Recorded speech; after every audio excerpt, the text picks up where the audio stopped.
கர்த்தரை நாம் தொழுது கொள்வோம். கர்த்தரின் கிருபைகளை என்றென்றைக்கும் பாடுவேன். உமது உண்மையை தலைமுறை தலைமுறையாய் என் வாயினால் அறிவிப்பேன். கிருபை என்றென்றைக்கும் ஸ்திரப்பட்டிருக்கும். ஜெபம் செய்வோம். பரிசுத்தமுள்ள எங்கள் அன்பின் ஆண்டவரே, உம்மை ஆராதிக்கும்படியாக கடந்து வந்த உமது அடியாரை ஆசீர்வதியும். உமது கிருபைகளை எங்களுக்கு அருளும். எங்கள் மத்தியிலே பிரசன்னராயிருந்து உம்முடைய ஆசீர்வதிக்கும் கரங்களினாலே எங்களை நிறைத்து எங்களுடைய ஆராதனையின் மகிமையை ஏற்றுக்கொள்ளும். ஆண்டவர் இயேசுவின் மூலம் ஜெபிக்கிறோம் பிதாவே, ஆமென்.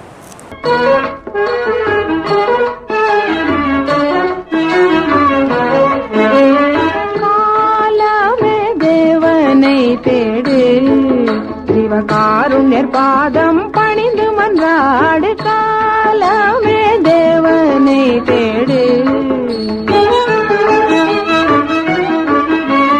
சீலமுடன் பதம் பாடிக்கொண்டாடு. சீலமுடன் பதம் பாடிக்கொண்டாடு. சிரம நித்திய ஜீவனை நாடு. காலமே தேவனை தேடு.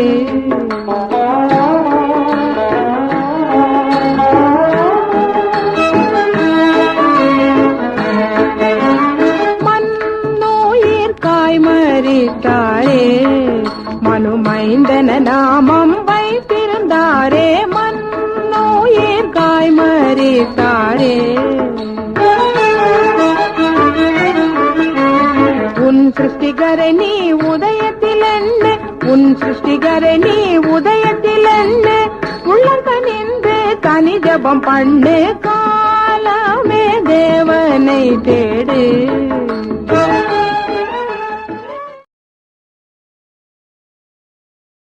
கிறிஸ்துவுக்குள் பிரியமானவர்களே, மீண்டுமாக இந்த ஓய்வு நாளிலே கர்த்தருடைய வார்த்தையை உங்களோடு பகிர்ந்து கொள்ள கிடைத்த வாய்ப்பிற்காக ஆண்டவரை துதிக்கின்றேன். ஜெபம் செய்வோம். அன்பின் ஆண்டவரே, உம்முடைய வார்த்தை என்னும் மன்னாவை பெற்றுக்கொள்ள உமது அடியாராகி நாங்கள் காத்திருக்கின்றோம். எங்களோடு பேசும், எங்களோடு இடைப்படும், கீழ்ப்பிடியும் இருதயத்தை எங்களுக்கு தந்திருக்கிறீர்.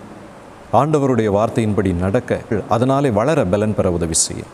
ஆண்டவர் இயேசுவின் மூலம் ஜெபிக்கிறோம் பிதாவே, ஆமென்.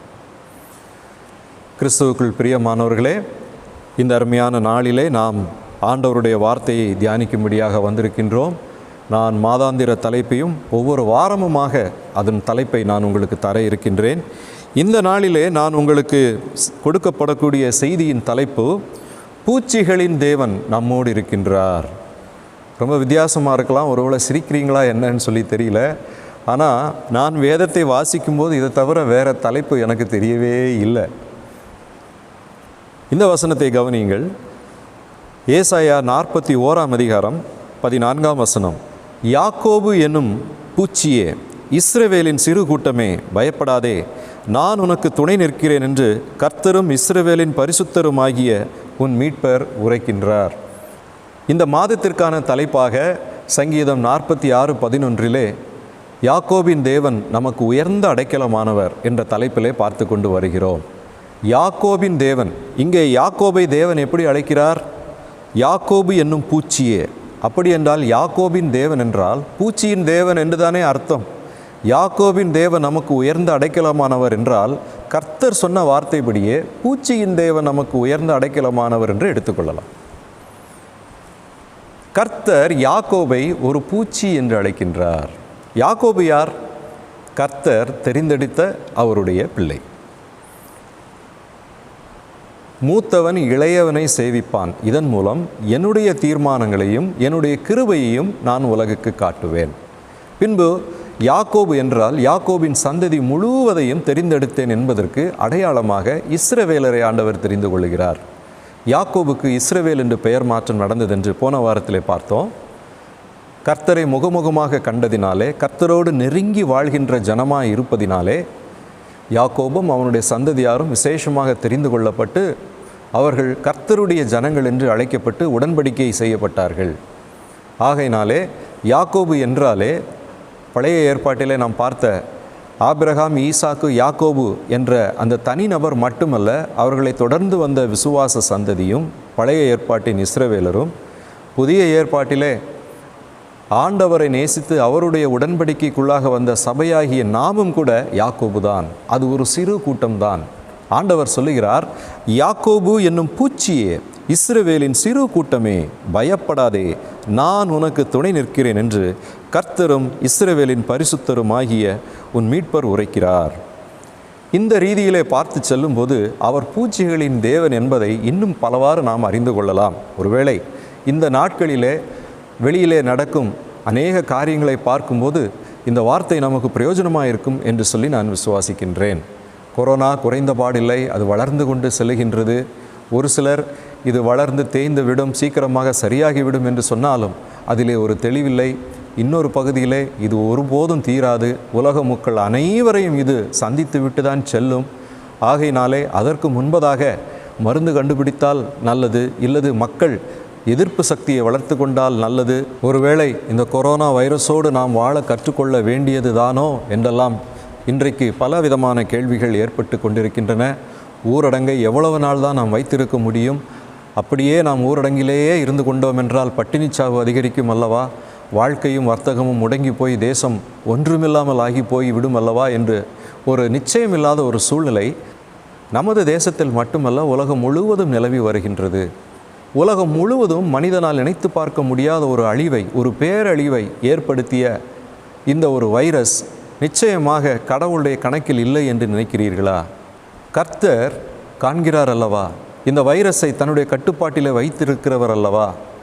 அப்படி என்றால் இந்த வைரஸுடைய பாதிப்புக்கும் ஆண்டவருக்கும் என்ன சம்பந்தம்? அவர் என்ன செய்து கொண்டிருக்கிறார் என்று ஒரு சில கேள்விகளையும் நாம் கேட்டு வேதத்தின் வழியாக சில விடைகளையும் கண்டுகொள்ள நாம் முயற்சி எடுக்கின்றோம். வேதத்தில் அநேக வசனங்களை அதை குறித்து நாம் பார்க்கின்றோம். அதிலே ஒன்றுதான் பூச்சி. வைரஸ் அல்லது நுண்ணுயிரி என்ற வார்த்தை நேரடியாக வேதத்தில் இல்லை என்றாலும் பூச்சி என்ற வார்த்தை அதற்கு தொடர்பு படுத்தி நாம் காண முடியும். ஏனென்றால் அது வைரஸாக இருந்தாலும் பூச்சியாக இருந்தாலும் அது ஒரு உயிரினம்தான், நுண்ணுயிரி தான். அதற்கும் DNA அல்லது RNA அல்லது இரண்டுமே உண்டு. இது கர்த்தருடைய படைப்புத்தான். வேதத்திலே இந்த வசனத்தை நாம் எடுத்துக்கொள்வோம். யாக்கோபு என்னும் பூச்சியே, அப்படி என்றால் பூச்சிகளெல்லாம் ஆண்டவருடைய கட்டுப்பாட்டில் இருப்பதினாலே நிச்சயமாக இந்த வைரஸ் அவருடைய கட்டுப்பாட்டிலும் இருக்கிறது என்பதை நாம் அறிந்து தொடர்ந்து அவர் அதை வைத்து என்ன செய்கிறார் என்பதையும் நாம் வசனங்கள் வழியாக நாம் கற்றுக்கொள்ள வேண்டும். இதை புரிந்து கொள்ளும்படியாக ஒரு கேள்வியை உங்கள் முன்பதாக வைத்து நான் ஆரம்பிக்கின்றேன். ஆண்டவர் ஏன் தன்னுடைய பிள்ளைகளை பூச்சியே என்று அழைக்கின்றார்? அவர் பூச்சிகளின் தேவன் என்று நான் இன்று மிகவும் நேரடியான முறையில் சொல்வதற்கு காரணம் இருக்கின்றது. ஒரு சில சம்பவங்களை வேதத்தின் வழியாக பார்க்கும்போது பல உண்மைகள் புலப்படுகின்றது. முதலாவதாக நாம் பார்வோனை எடுத்துக்கொள்வோம். பார்வோன் தன்னுடைய எகிப்து தேசத்தில் இருந்த இஸ்ரவேலின் ஜனத்தை பூச்சியாக பார்த்து அவர்களை நசுக்க நினைத்தான். நசுக்கப்பட வேண்டிய ஒரு பூச்சியாக பார்த்தான். ஆகையினால்தான் ஆண்டவரும் இஸ்ரவேலரை ஒரு பூச்சியாகவே பார்த்து அவர்கள் மூலமாக எகிப்தியரை நியாயம் தீர்த்தார்.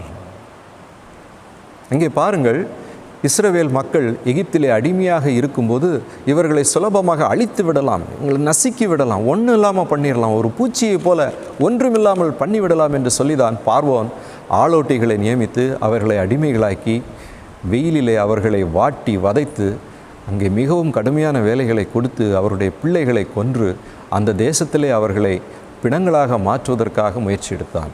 அதிலே வெற்றி பெற்றான். எவ்வளவோ கொடுமைகள் அனுபவித்தாங்க. அவர்களை ஒரு பூச்சியாக, நசுக்கப்பட வேண்டிய பூச்சிகளாகத்தான் பார்த்தான். ஆனால் ஆண்டவர் சொல்லுகிறார், என் பிள்ளை, என் மூத்த மகனை நீ கொல்ல நினைத்தால் நான் உன் மூத்த மகனை கொல்வேன் என்று சொன்னார். அங்கே பார்க்கிறோம், எகிப்தியரை 10 வாதைகளால் வாதித்தார். கொடுமையான வாதைகளால் அவர் வாதித்தார்.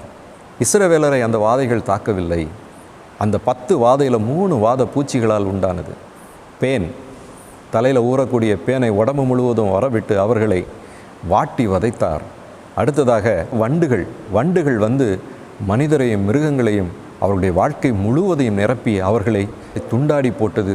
அது மட்டுமல்ல, லோக்கஸ் என்று அழைக்கக்கூடிய வெட்டுக்கிளிகளால் தேசம் நிறைந்து பயிர்களை எல்லாம் அவைகள் தின்று அழித்து அவைகள் ஜனங்களையும் கொடுமைப்படுத்தியது. அவர்களை ஓட விரட்டியது. அவர்களை வாட்டி வதைத்து எப்படியாவது எங்களை விடுவியுங்கள் என்று மோசையுடைய காலிலே விழுந்து கெஞ்சும்படியான ஒரு சூழ்நிலை அங்கே உருவானது. இஸ்ரவேலரின் சார்பாக ஆண்டவர் ஆண்டவர் பூச்சிகளை அனுப்புகின்றார். இஸ்ரவேலை எகிப்தியர் பார்க்கும்போது தங்களை அழிக்க வந்த, நியாயம் தீர்க்க வந்த பூச்சிகளாகத்தானே பார்த்திருப்பார்கள். ஆமாம், ஆண்டவருக்கும் அதுதான் தேவை. இஸ்ரவேலர் நீ பூச்சியாக பார்க்குறியா, நசுக்க பார்க்குறியா? இந்த இஸ்ரவேலரை அதே பூச்சியை வைத்து நான் உன்னை நியாயம் தீர்ப்பேன். ஒரு நாள் ஒரு மிஷினரி வந்து அவருடைய சாட்சியை சொன்னார். ஐயா, என்னை எதிர்க்கும் ஒரு மனுஷன் என் வீடு தேடி வந்து, இதோ உன்னை அழிக்கப் போகிறேன், நீ இங்கே தான் இருந்து இந்த வேலையை செய்றியா என்று சொல்லிவிட்டு சென்றான். நானும் என் குடும்பமும் ஒரு பூச்சியை போல உணர்ந்தோம். ஆண்டவரே, எங்களுடைய முடிவு வந்து விட்டதா? இப்படித்தான் எங்களை அழைக்கிறீரா? சரி, உம்முடைய நேரம் வந்தால் இனிமேல் எங்களால் தப்பிக்க முடியாது என்று சொல்லி கொண்டிருந்தேன். கொஞ்ச நேரத்தில் ஒரு செய்தி வந்தது, அவன் ரோடை கிராஸ் பண்ணும்போது பஸ் அடித்து இறந்துட்டான்னு சொல்லி. ஒரு வழியாய் உனக்கு எதிராய் வருவார்கள், 7 வழியாய் உனக்கு எதிராய் ஓடுவார்கள். இஸ்ரவேல் என்னும் பூச்சியே, உன்னை நசுக்க நினைத்தால் இந்த பூச்சியை நியாயம் தீர்க்கும்படியாக நான் ஏற்படுத்துவேன். ஆண்டவர் உரைக்கின்றார். இன்னொரு சம்பவத்தை, இன்னொரு உதாரணத்தை கூட பார்க்கலாம். சாத்தான் ஆண்டவருடைய பிள்ளையாகிய யோபுவை ஒரு பூச்சியாக பார்த்தான். எதற்கு? அவனை நிர்மூலமாக்குவதற்கு. ஆனால் ஆண்டவர் அதே பூச்சியை பார்த்தார், அவனை நிர்மூலமாக்க விடவில்லை. அவன் பிசாசை நாணப்படுத்தும்படியாக, நிர்மூலமாக்க நினைத்தவனை நாணப்படுத்தும்படியாக, வெட்கப்படுத்தும்படியாக யோபு என்ற பூச்சியை அவர் பயன்படுத்தினார். உங்களுக்கெல்லாம் தெரியும், பிசாசு ஆண்டவரிடமே சென்று உத்தரவு வாங்கிட்டு வரான். ஆண்டவர் பிசாசிடம், என்னுடைய நீதிமானாகிய தாசனாகிய யோபுவின் மேல் கண் வைத்தாயோ என்று கேட்டபோது, ஆசீர்வாதத்தெல்லாம் எடுங்க பார்க்கலாம், அதுக்கப்புறமா அவன் உங்களை சபிக்கிறானா இல்லையா பாருங்கள். அப்போ ஆண்டவர் என்ன பண்ணார்? ஆண்டவர் அவன் கையில் உத்தரவு கொடுக்கிறார். நடந்தது என்ன? அவன் வாழ்க்கை மிகவும் தேய்ந்து போய், மடிந்து போய், பிள்ளைகள் மரித்து, அவனுடைய உடம்பில் வியாதி வந்து, அவன் ஒரு கட்டத்திலே தன்னை ஒரு புழுவாக, ஒரு பூச்சியாக பார்க்கிறான். ஒருவேளை வைரஸ் அவனை அட்டாக் பண்ணி அவன் தோலை சிதைத்து வீட்டு விட்டை வெளியேறி தன்னுடைய உடம்பை குப்பை மேட்டில் வைத்து கொண்டு சொரிந்து கொண்டு சாவை எதிர்நோக்கி காத்திருக்கக்கூடிய நிர்மூலமான ஒரு சூழ்நிலைக்கு வந்து விட்டான். யோபுவுடைய நண்பர்கள் யோபுவை பார்த்து சொல்லும் வார்த்தைகளையும் யோபு தன்னை குறித்து சொல்லும் வார்த்தைகளையும் கவனிக்கும் போது அங்கே பூச்சி என்ற வார்த்தை பயன்படுகிறது. ஒருவேளை வைரஸ் என்ற வார்த்தைக்கு இணையாக அதை நாம் எடுத்துக்கொள்ளலாம். அவனுடைய நண்பர்கள் அவனை பார்த்து சொல்லும்போது யோபு 4ஆம் அதிகாரத்திலே 19ஆம் வசனத்திலே, புழுதியில் அஸ்திவாரம் போட்டு மண் வீடுகளில் வாசம் பண்ணி பொட்டு பூச்சியால் அரிக்கப்படுகிறவர்கள் மேல் அவர் நம்பிக்கை வைப்பது எப்படி? மனுஷன் புழுவினாலும் பூச்சியினாலும் வாதிக்கப்படுபவன், அவன் மேலே ஆண்டவர் நம்பிக்கை வைப்பாரா? ஒரு சாதாரண மனிதன் தானே, ஒரு புழுவை போன்று இருக்கிறான் அல்லவா என்று அவனுடைய நண்பன் சொல்லும்போது யோபுவும் கூட அதே வார்த்தையை தனக்காக பயன்படுத்துகிறதை பார்க்கலாம். யோபு 25ஆம் அதிகாரம் 6ஆம் வசனத்திலே, புழுவாய் இருக்கிற மனிதனும் பூச்சியாய் இருக்கிற மனு புத்திரனும் எம்மாத்திரம் என்றான். மனிதனையும் தன்னுடைய வாழ்க்கையும் ஒரு பூச்சியாக அவன் பார்க்கின்றான். மட்டுமல்ல, யோபு 7ஆம் அதிகாரம் 5ஆம் வசனத்திலே, என் மாம்சம் பூச்சிகளினாலும் அடைப்பற்றின புழுதியினாலும் மூடப்பட்டிருக்கின்றது, என் தோல் வெடித்து அருவருப்பாயிற்று. பிரியமானவர்களே, தமது ஜனமாகிய பூச்சியை ஆண்டவர் நியாய தீர்ப்பாக பயன்படுத்துவது நிச்சயம் என்பதை வேதத்திலே பல இடங்களிலே நாம் பார்க்கின்றோம். உதாரணமாக ஏசாயா எழுதுகின்றார், இஸ்ரவேலரை அடிமைப்படுத்தின பாபிலோனை வாதிக்கும்படியாக, நியாயம் தீர்க்கும்படியாக ஆண்டவர் பூச்சியை அனுப்புவார் என்று போடப்பட்டிருக்கின்றது. ஏசாயா 14ஆம் அதிகாரம் 11ஆம் வசனத்திலே பார்க்கின்றோம், உன் ஆடம்பரமும் உன் வாத்தியங்களின் முழக்கமும் பாதாளத்தில் தள்ளுண்டு போயிற்று, புழுக்களே உன் படுக்கை, பூச்சிகளே உன் போர்வை. ஏசாயா 66:24, அவர்கள் வெளியே போய் எனக்கு விரோதமாய் பாதகம் செய்த மனுஷருடைய பிரேதங்களை பார்ப்பார்கள், அவர்களுடைய பூச்சி சாகாமலும் அவர்களுடைய அக்கினி அவியாமலும் இருக்கும், அவர்கள் மாம்சமான யாவருக்கும் அரோசிகமாய் இருப்பார்கள். கிட்டத்தட்ட இன்னைக்கு கொரோனா வைரஸ் தொற்றில் என்ன சூழ்நிலை இருக்கிறதோ அதே சூழ்நிலையை பாபிலோனியருக்கு ஆண்டவர் சொல்லுவதை நாம் பார்க்கின்றோம். ஏனென்றால் அவர்கள் மிகவும் கொடூரமானவர்கள், கர்த்தருக்கு பயப்படாதவர்கள், இஸ்ரவேலரை வாதித்தவர்கள். புழுக்களே உன் படுக்கை, பூச்சிகளே உன் போர்வை, உன்னை பூச்சி முழுவதுமாக சுற்றி கொள்ளும், நீ வாதிக்கப்படுவாய் என்று தமது ஜனங்களுக்காக பிறரை நியாயம் தீர்ப்பதை நாம் பார்க்கின்றோம். ஆண்டவர் சொல்லுகின்றார், யாக்கோபு என்னும் பூச்சியே, இஸ்ரவேலின் சிறு கூட்டமே, பயப்படாதே, நான் உனக்கு துணை நிற்கின்றேன். உன்னை மனிதன் பூச்சியாக நசுக்க நினைப்பான், நானோ அவனை நியாயம் தீர்க்கும்படியாக உன்னை ஏற்படுத்துவேன். இரண்டாவதாக இன்னொரு சம்பவத்தை நாம் பார்க்கின்றோம். பிசாசானவன் இங்கே ஆண்டவருடைய பிள்ளையாகிய நீதிமானாகிய யோபுவை ஒரு பூச்சியாக புழுவாக பார்த்து அவனை நசுக்க நினைக்கின்றான், அவனை நிர்மூலமாக்க நினைக்கின்றான். ஆனால் ஆண்டவரோ பிசாசு புழுவாக பூச்சியாக பார்த்த தன்னுடைய தாசனாகிய யோபுவை நிர்மூலமாக்காதபடிக்கு அவனை நாணப்படும்படியாக, வெட்கப்பட்டு ஓடும்படியாக அவனை ஒரு கருவியாய் பயன்படுத்துவதை நாம் பார்க்கின்றோம். பிசாசு ஆண்டவருடைய சமூகத்தில் போகும்போது, ஆண்டவர் என் தாசனாகி யோபுவின் மேல் கண்களை வைத்தாயோ என்று கேட்டதற்கு, அவனுடைய ஆசீர்வாதத்தை நீங்கள் எடுத்துருங்க, அப்புறம் பாருங்கள் அவன் உங்களை சபிப்பான். பிசாசு சவால் விடும்போது ஆண்டவர் அனுமதி கொடுக்கிறார். அவன் வாழ்க்கை முடிந்து போனது போல் காணப்படுகிறது. அனைத்தையும் அவன் இழந்து கடைசியில் ஒரு வைரஸ் அட்டாக் போல வந்து தான் ஒரு புழுவாகவும் புழுவால் அரிக்கப்படுகிறது போலவும் உணர்ந்து குப்பை மேட்டிலே உட்கார்கின்றான். மனைவி, நீ அந்த தேவனை நம்பினாயே, அதனால் நடந்தது ஒன்றும் இல்லைல்ல, அவரை சபித்து விட்டு உன் உயிரை விடு என்று சொல்லுகின்றாள். அவருடைய நண்பர்கள் சொல்லக்கூடிய வார்த்தையும் யோபு தன்னை குறித்து சொல்லக்கூடிய வார்த்தையும் நீங்கள் கவனித்து பாருங்கள்.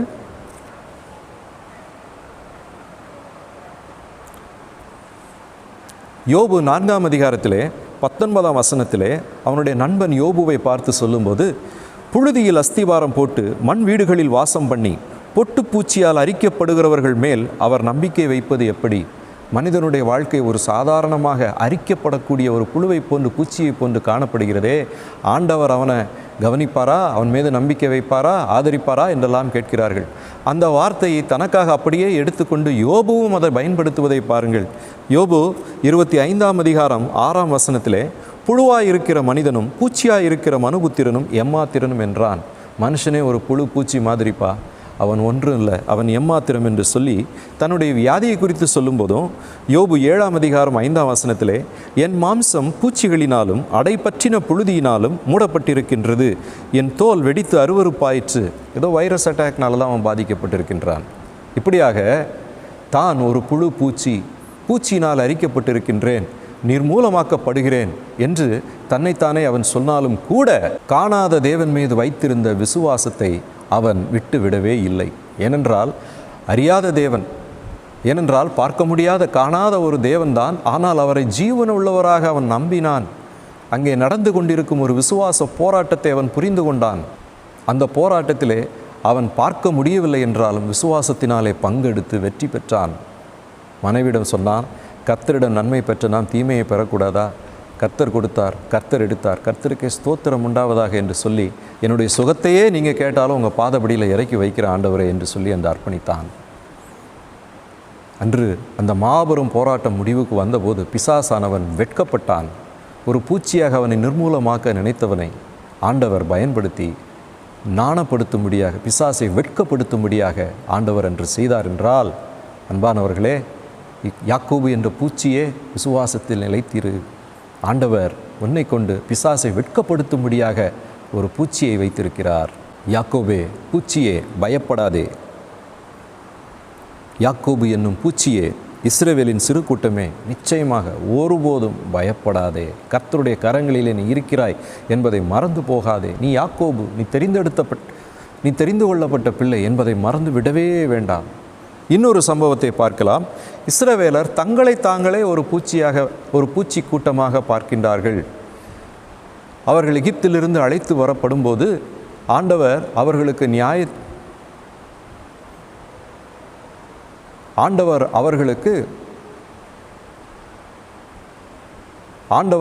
நியாய பிரமாணத்தை கொடுத்து அவர்களை ஒரு பரிசுத்த தேசமாக மாற்றும்படியாக வனாந்திரத்திற்குள்ளே வழி நடத்துகின்றார். இதை அறியாத ஜனங்கள் வனாந்தரத்திற்குள்ளே வந்து வாடிக்கொண்டிருக்கின்றோமே, தீ பிளம்பிலே அகப்பட்ட ஒரு பூச்சி கூட்டமாக இந்த வனாந்தரத்திலே மாட்டிக்கொண்டோமே, இங்கு உணவில்லையே, தண்ணி இல்லையே என்று முறுமுறுத்து ஒருவேளை பட்டினி சாவு அடைந்து விடுவோமோ என்று பயந்து மோசையிடம் சென்று முறையிடுகிறார்கள். ஆனால் ஆண்டவர் அவர்கள் தங்களை தாங்களே பட்டினி சாவடையும் ஒரு புழு கூட்டமாக பார்த்தபோது, பூச்சி கூட்டமாக பார்த்தபோது அவர்களை பட்டினி சாவடையை விடவே இல்லை. அவர்கள் போஷிக்கும் தன்னுடைய குழந்தைகளாக பார்த்தார். தன்னால் போஷிக்கப்படும் சொந்த குழந்தைகளாக பார்த்தார். பால் குடிக்கும் பிள்ளைகளாக அவர் பார்த்தார்.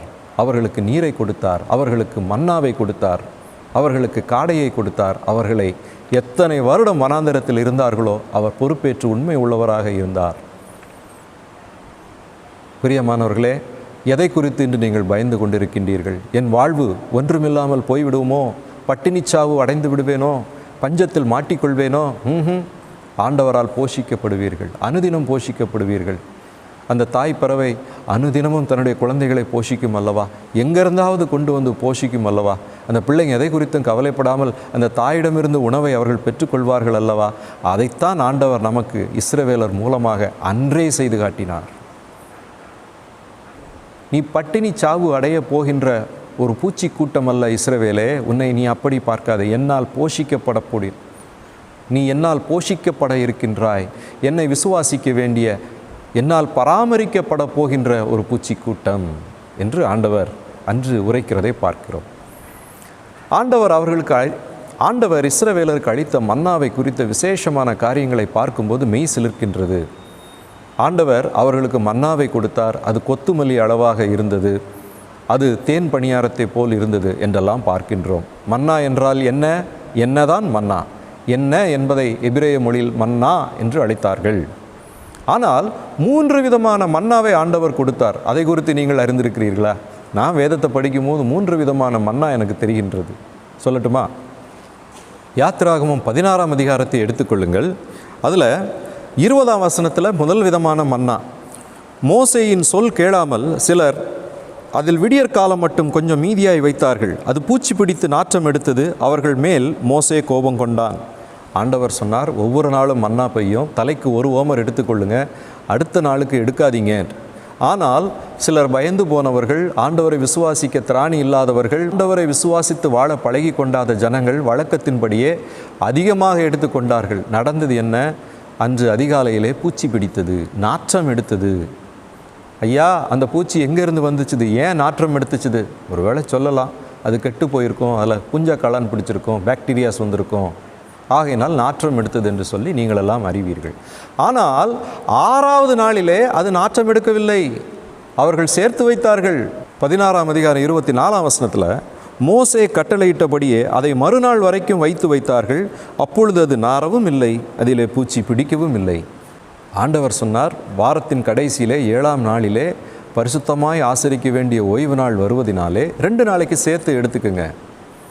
அவர்கள் சேர்த்து வைத்தபோது 6ஆம் நாளில் மட்டும் பூச்சி பிடிக்கவில்லை. இது அன்று மட்டுமல்ல, ஒவ்வொரு வாரமும் நடந்தது. 7ஆம் நாள் பூச்சிக்கெல்லாம் என்னையா ஆகுது? அது எங்கேருந்து வருது? எங்கே போகுது? யார் அனுப்புறது? ஆண்டவர் பூச்சிகளின் தேவன். ஒருவேளை அவர் அனுப்பி திரும்ப எடுத்தாரான்னு தெரியல, இல்லது பூச்சிகளின் தன்மையை ஒரு நிமிஷத்தில், ஒரு நொடி பொழுதில் மாற்றி அமைத்தாரா என்றும் தெரியவில்லை. ஆண்டவர் மாற்றி அமைக்கிறவர் அல்லவா.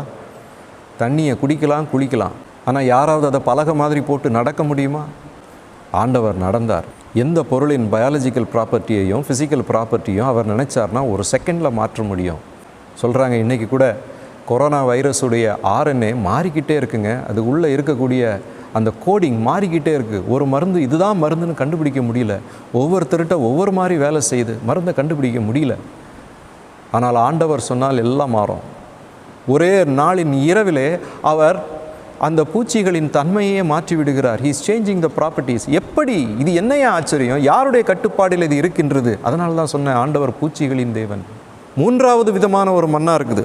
அதை நீங்கள் 33ஆம் வசனத்திலே பார்க்கலாம். மேலும் மோசே ஆரோனை நோக்கி, நீ ஒரு கலசத்தை எடுத்து அதனாலே 1 ஓமர் அளவு மன்னாவை போட்டு அதை உங்கள் சந்ததியாருக்காக காப்பதற்கு கர்த்தருடைய சந்நிதியிலே வை என்றான்.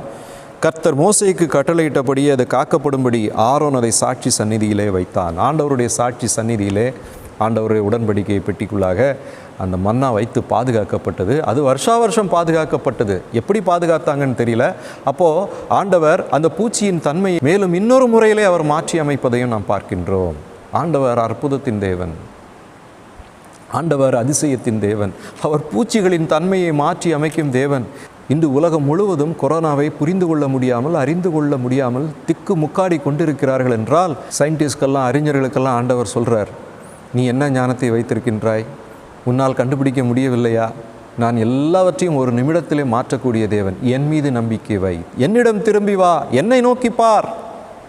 தம்முடைய பிள்ளைகளுக்காக பூச்சிகளின் தன்மையை மாற்றி அமைக்கின்றார். யாக்கோபு என்னும் சிறு பூச்சியே, பயப்படாதே, எல்லாவற்றையும் நான் மாற்றி அமைப்பேன்.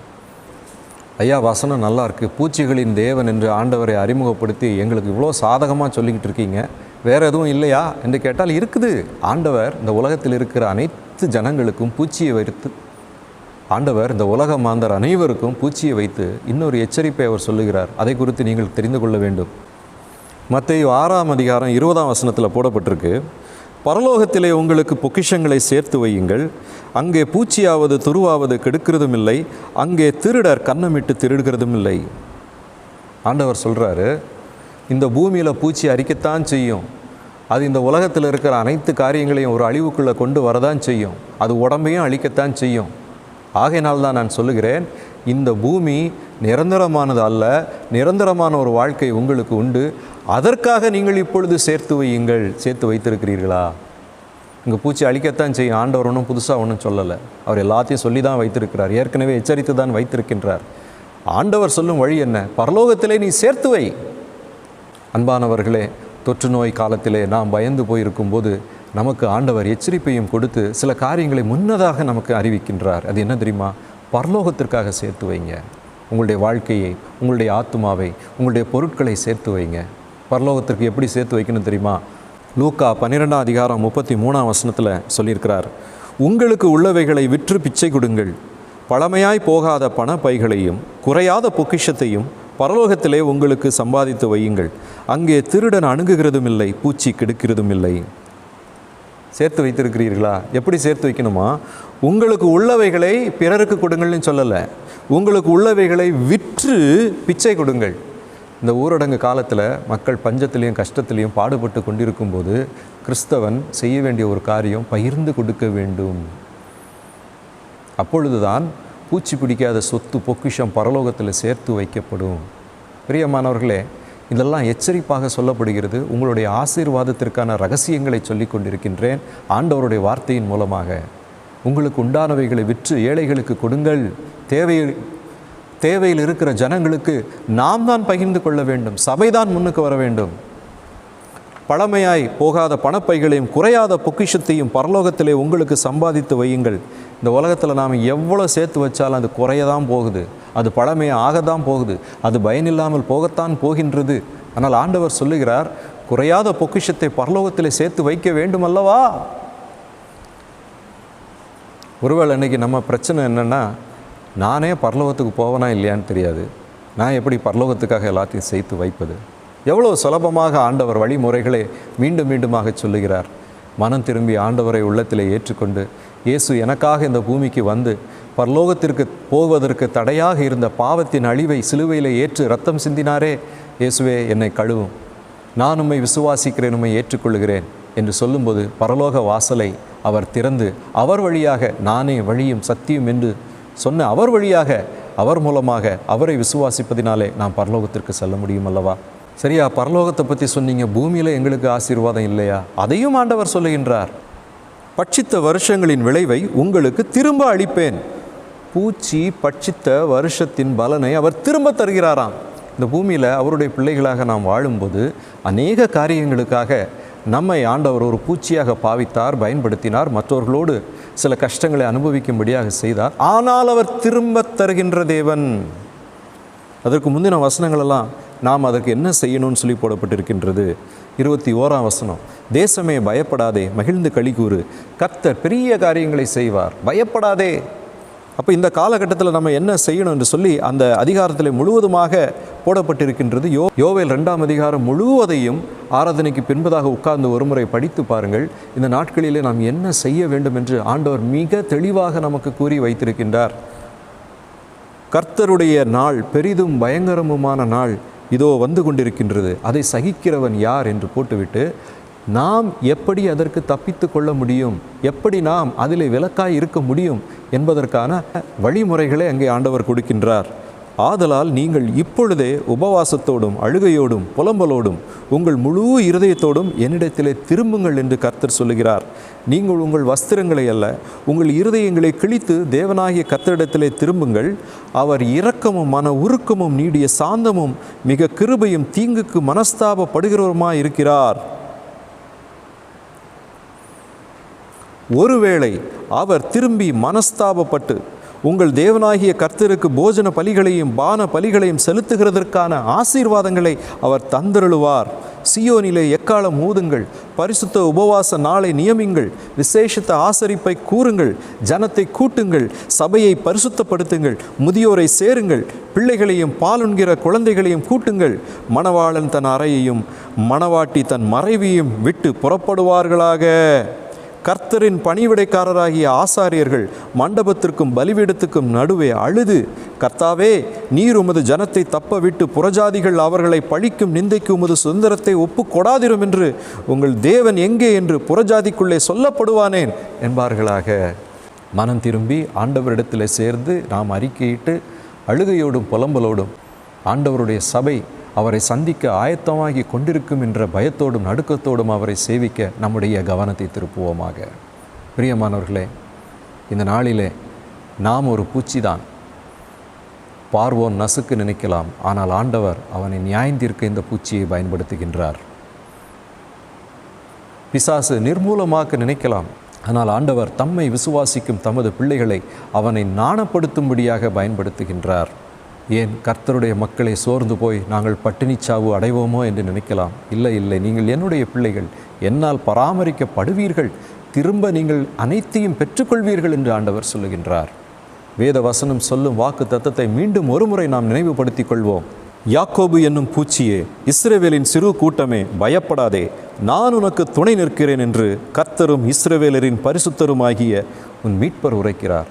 பயப்படாதே, நான் உனக்கு துணை நிற்கிறேன். இந்த காலகட்டங்களிலே, இந்த பயங்கரமான நாட்கள் வழியாக கடந்து செல்லும் நமக்கு ஆண்டவர் சொல்லும் வார்த்தையை அப்படியே விசுவாசிப்போம். ஆண்டவரே, என் பயத்தை எடுத்து போடும், உம்மிடத்திலே திரும்பி உமக்காக நான் வாழ்கின்றேன், பரலோகத்திலே பொக்கிஷத்தை சேர்த்து வைக்க இதோ என்னை நான் அர்ப்பணிக்கின்றேன், உமது கரத்திலே காணப்படும் எனக்கு உமது வாழ்வை அருளும் என்று நாம் ஜெபிப்போம். ஜெபம் செய்வோமா? எங்கள் அன்பின் ஆண்டவரே, நாங்களும் யாக்கோபு என்ற சிறு பூச்சிதான், சிறு கூட்டம்தான், பூச்சிகளாகத்தான் பார்க்கப்படுகின்றோம். ஏன் எங்களை நாங்களே பூச்சிகளாக மிகவும் ஆண்டவரை பாதிக்கப்பட்டவர்களாக பார்த்து கொள்கிறோம். ஆனால் கர்த்தர் பயப்படாதே, நான் துணை நிற்கிறேன் என்று சொல்லுகிறீர். இவ்வளவு ஆசீர்வாதங்களை நீர் வைத்திருக்கின்றீர். உமது கரத்திலே ஆண்டவரே அனைத்து பூச்சிகளும் அனைத்து வைரஸ்களும் காணப்படுகின்றன. நீர் எங்களுக்காக நன்மை செய்ய மட்டுமே நினைக்கிற தேவன். உம்மிடத்திலே திரும்புகின்றோம். எங்களுடைய பயத்தை எடுத்து போடும், எங்களுக்கு திரும்ப அளிப்பேன் என்று சொன்ன தேவன் மனம் திரும்ப, உம்மிடத்தில் நெருங்கி சேர, உம்முடைய ஆசீர்வாதங்களை திரும்ப பெற்றுக்கொள்ள, உமது ஆலயத்தை, உமது சபையை, உமது மணவாட்டியை நாங்கள் ஆயத்தம் செய்ய எங்களுக்கு கற்றுத்தாரும். கர்த்தர் உம்முடைய நியாய தீர்ப்பின் நாட்களுக்காக ஆயத்தப்படும் இந்த நாட்களிலே எங்களை உமது மகிழ்ச்சியால் நிரப்பி உமது பக்கமாக உமது பிள்ளைகளாக வைத்துக்கொள்ளும். ஆண்டவர் இயேசுவின் மூலம் ஜெபிக்கிறோம் பிதாவே, ஆமேன்.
ஜெபம் செய்வோம்.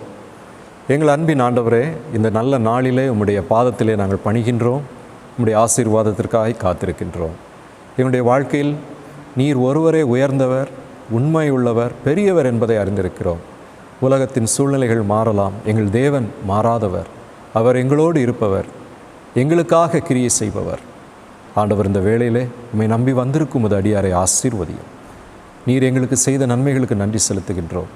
எங்கள் குற்றம் குறைகள் எல்லாவற்றையும் மன்னித்து எங்கள் பாவ அசுசிகளை நீர்தாமே உடைய ரத்தம் கொண்டு கழுவி எங்களை பரிசுத்தப்படுத்தும்படியாய் மன்றாடுகின்றோம். ஆண்டவர், எங்களுடைய வாழ்க்கையின் ஒவ்வொரு பகுதிகளையும் நீர் பொறுப்பேற்று நடத்துகிறவராயிருக்கிறீர். எங்கள் தேவைகளை சந்தியும்.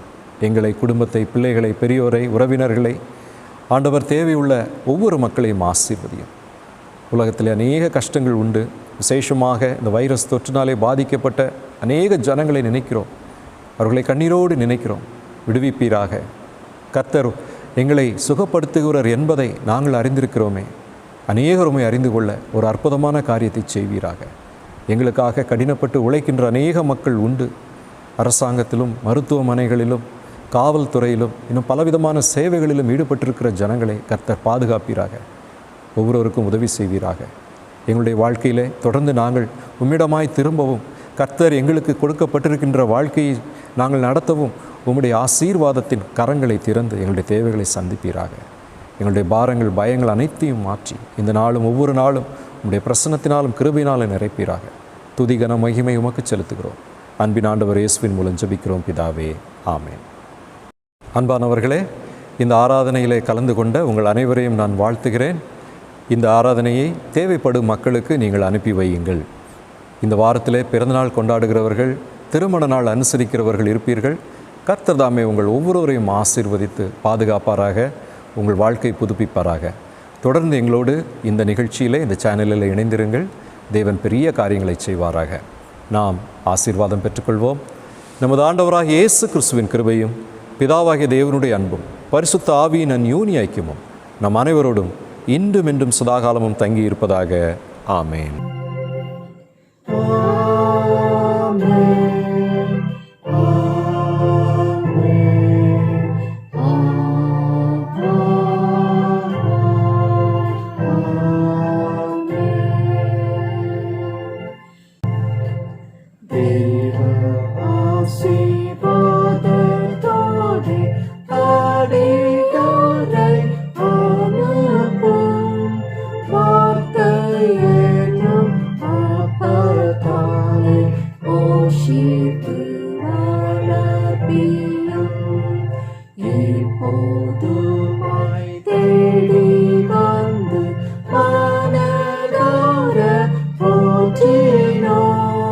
Mucha loja